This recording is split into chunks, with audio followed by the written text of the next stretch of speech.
वैदिक एज और वेदास के बारे में हम सब कुछ न कुछ ज़रूर जानते हैं। इस वीडियो में हम वैदिक एज को सिंपल स्टोरी फॉर्मेट में अंडरस्टैंड करेंगे। वीडियो थोड़ी सी लेंथी ज़रूर होगी, पर फ्रेंड्स एक चीज़ मैं आपको एश्योर करता हूँ कि इसके बाद आप वैदिक एज के बारे में जाने हुए चीज़ें कभी नहीं भूलोगे।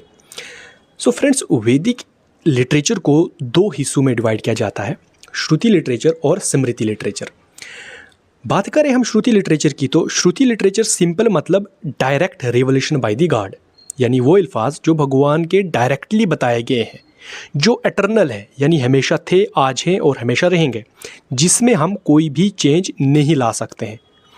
इसमें हमारे पास वेदास आते हैं, ऋग्वेद, यजुर्वेद, सामवेद, अथर्ववेद और उसके साथ एसोसिएटेड पार्ट्स लाइक ब्राह्मणास, आर्यंक्स और उपनिषद्स।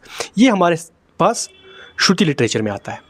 बात करें स्मृति लिटरेचर की, तो वक़्त के साथ जो डिफरेंट स्कॉलर्स ने इंटरप्रिटेशंस की हैं वो स्मृति लिटरेचर में आती हैं। ये चेंज होती रहती है क्योंकि ये इंटरप्रिटेशंस की गई हैं, सो पीछे भी चेंज हुई, आगे भी ये चेंज हो सकती हैं। इसमें हमारे पास उपवेद, पुराण्स, उपपुराण्स, धर्मशास्त्रास और स्मृतिज, ये चीज़ें आती हैं। बात करें श्रुति लिटरेचर में वेदास की, तो सबसे पहले हम बात करते हैं ऋग्वेद की। फ्रेंड्स, ऋग्वेद को हम सिंपल ऐसे अंडरस्टैंड कर सकते हैं, that is a collection of prayers. मतलब आपको मंत्रास गाने हैं जो, या प्रेयर्स जो गानी है, जो ऋषिज गाते थे, रिसाइट करते थे in order to praise deities, वो ह्यूमंस, वो मंत्रास या वो प्रेयर्स, वो हमें ऋग्वेद बताता है। ऋग्वेद को कैटेगराइज किया जाता है 10 कैटेगरीज में, या हम कह सकते हैं ऋग्वेद के 10 मंडल्स हैं या 10 बुक्स हैं। उसमें 3rd मंडल में हमें गायत्री मंत्र देखने को मिलता है। अब आप जो प्रेयर्स गाओगे, आप जो मंत्रास रिसाइट कर रहे हो, वो आप ऐसे ही नहीं गा लोगे, उसको गाने की एक पार्टिकुलर टोन होगी।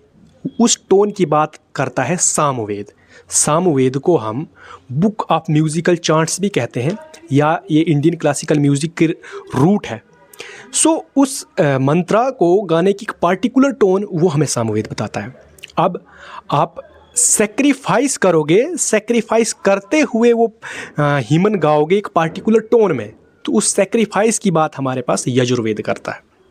सो ये 3 वेदा कुछ इस तरह से लिंक्ड हैं। बात करें हम अथर्ववेद की, अथर्ववेद को हम book of black and white magic भी कहते हैं, या ये कंसिस्ट करता है डेली प्रोसीजर ऑफ लाइफ।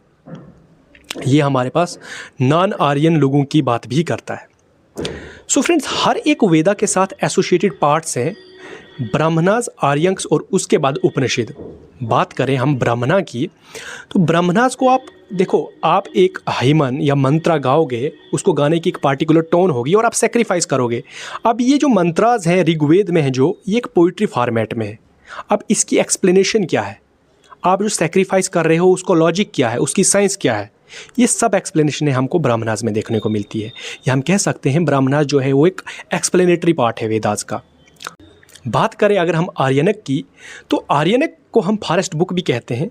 ये एक कनेक्टिंग लिंक है बिटवीन कर्म मार्ग एंड ज्ञान मार्ग, या हम कह सकते हैं ये कंक्लूडिंग पोर्शन है ब्राह्मणास का। ये कनेक्टिंग लिंक है कर्म मार्ग और ज्ञान मार्ग, यानी ज्ञान मार्ग की बात हमारे पास उपनिषद को में देखने को मिलती है। उपनिषद को हम कंक्लूडिंग पोर्शन ऑफ वेदास या वेद अंत भी बोलते हैं। ये विवेक ज्ञान की बात करता है, यानी नॉलेज जो हम गेन करते हैं अपनी सेंसेस के थ्रू।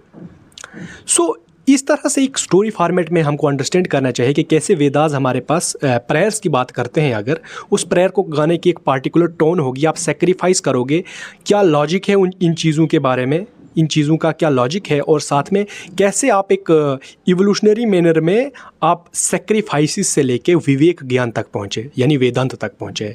सो ये थी वैदिक एज के बारे में। आई होप आपको अंडरस्टैंड हुआ होगा। और फ्रेंड्स, हमारा इंडियन नेशनल मोटो जो कि सत्य में विजेता है, वो भी एक उपनिषद से लिया गया है। आप मुझे कमेंट्स में बताना कि वो किस उपनिषद से लिया गया है। धन्यवाद।